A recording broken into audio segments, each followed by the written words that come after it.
एक लड़की वाला भोपाल के अंदर मेरे साथ मामला आया, मौलाना 2-3 सालें हो गई मेरी बेटी बड़ी परेशान है, कुछ असर है उसके ऊपर, ज़रा देख लो। मैंने कहा भैया मुझे देखना वेखना नहीं आता, मैं क्या, अरे मौलाना चलिए तो कुछ दमम कर दीजिए, देख तो गए तो वो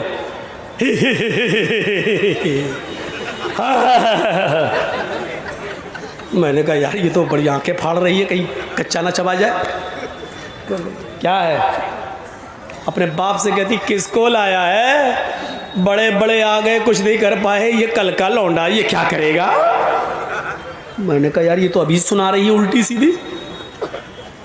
मैंने भी एक अंधेरे में तीर मारा, मालूम तो था नहीं लेकिन अंधेरे में तीर मारा। मैंने कहा यहाँ अपनी कमज़ोरी साबित मत करो। मैंने लड़की के बाप से कहा, अरे कहाँ यार पागल बनाने चले आए हो, इसको कुछ हुआ भी है? क्या बात कर रहे हो, 3-4 साल से मैं परेशान हूँ, लाखों रुपये इलाज में चला गया।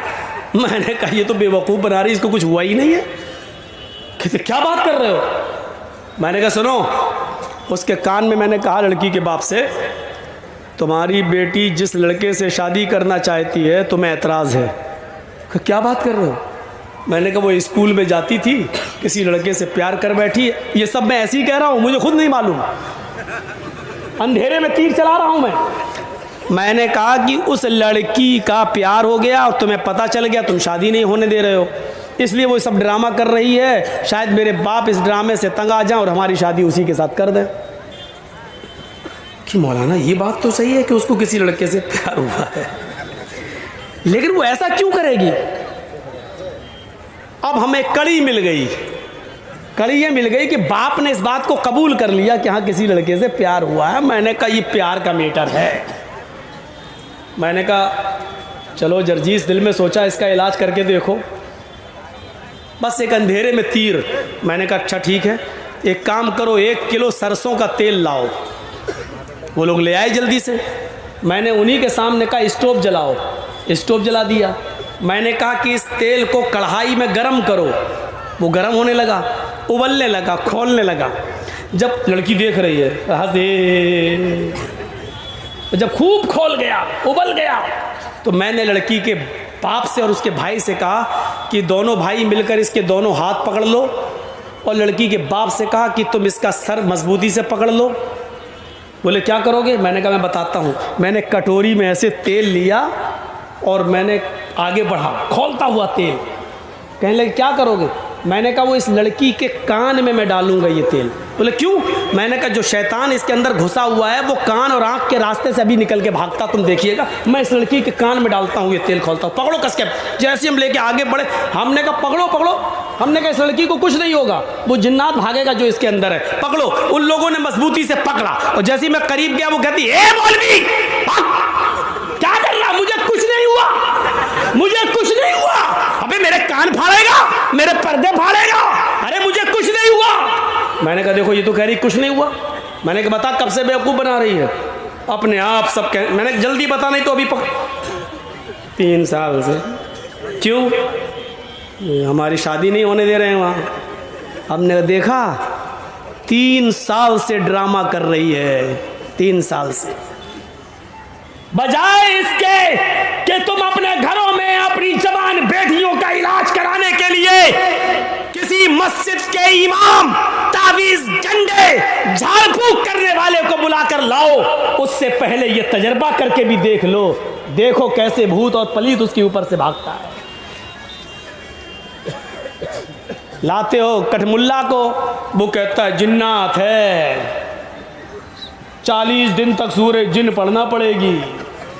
आप कहते हो मुझे मालूम नहीं है। मौलाना साहब आप घर पे आ जाइएगा, 40 दिन पढ़ लीजिएगा, 40 दिन के बाद आपको मजदूरी मिल जाएगी।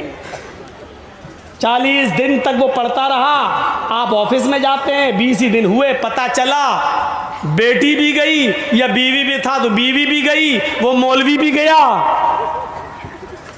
और बेटी या बीवी तिजोरी का ताला तोड़ के पैसा और सोना जेवर भी लेके भाग गई। दरवाज़ा किसने खोला। अपनी बेटी के पास बैठाकर सूरह जिन पढ़ने का दरवाज़ा कौन खोला। मौलवी था, कोई फरिश्ता तो था नहीं। क्यों, वो बहक नहीं सकता था। क्यों नहीं बहक सकता है, इंसानी तो है, दरवाजे तो तुम खोलते हो। दरवाजे तो हम खोलते हैं मौलवियों को घर में आना, बेटियों के पास बिठाना, ट्यूशन पढ़वाना, जवान बच्चियों के साथ बिठा देना है? कब से वो वाक़या नहीं सुना होगा आपने? ट्यूशन पढ़ाता था एक मौलवी बेचारा, 45 साल का 50 साल का, पढ़ाता था कुरान किसको? 18-20 साल की लड़की को। और धीरे धीरे वो लड़की खूबसूरती मौलवी के दिल में आ गई। अच्छा हुआ, तुम सही से सेटिंग नहीं बनाई जाती। 45-50 साल का मौलवी 18 साल की लड़की पर फिदा हो गया। अब वो डायरेक्ट कैसे कह दे कि मौलाना बेटी बेटी बेटी कह के पढ़ाता था, कैसे कह दे कि हमें तुमसे प्यार है। उसने वजीफा करा, सिफली अमल करा और खाने पीने की किसी चीज़ पर फूंकता रहा 11 दिन तक, फू फू फू फू सिफली अमल। और गया और कहने लगा, बेटी तुम बहुत खूबसूरत हो, तुम पर किसी की नज़र न लगे, इसलिए मैं ये चीज़ पढ़ के लाया हूँ, इसको तुम खा लेना। और वो था जो खा ले तो वो दीवानी हो जाए। सिफली अमल, गंदा अमल, जादू टोना। उस लड़की ने कहा ठीक है मौलाना साहब, हम बाद में खा लेंगे। उसने कहा बेटी खा ज़रूर लेना। कहा ठीक है। उसने उठाकर रख दिया एक ताक में, भूल गई, नहीं खा पाई, सो गई। रात में हवा चली, वो नीचे गिर गई खाने की चीज़। सुबह उठी, उस लड़की ने झाड़ू दी, वो खाने की चीज़ भी कूड़े के साथ बाहर चली गई। और बाहर चली गई तो उसको खा गई एक कुतिया। बजाय लड़की के वो खा गई कुतिया। अब बजाय लड़की के वो कुतिया मौलाना साहब पे आशिक हो गई। जहां मौलाना साहब वहां कुतिया, जहां मौलाना साहब वहां कुतिया, जहां मौलाना साहब कुतिया। मौलाना साहब नमाज पढ़ने जा रहे, कुतिया भी मस्जिद की तरफ जा रही। मौलाना कहते कौन सी मुसीबत में फंस गए। बाद में पता चला कि मौलवी ने जिसके लिए कुआं खोदा था उसमें खुद गिर गया। मेरे भाइयों, आप किसी मौलवी से कहो कि मुझे फलां की लड़की से मोहब्बत है, ताबीज़ फौरन दे देगा। और उसी मौलवी से कहो कि मुझे आपकी बेटी से मोहब्बत है तो कमीना।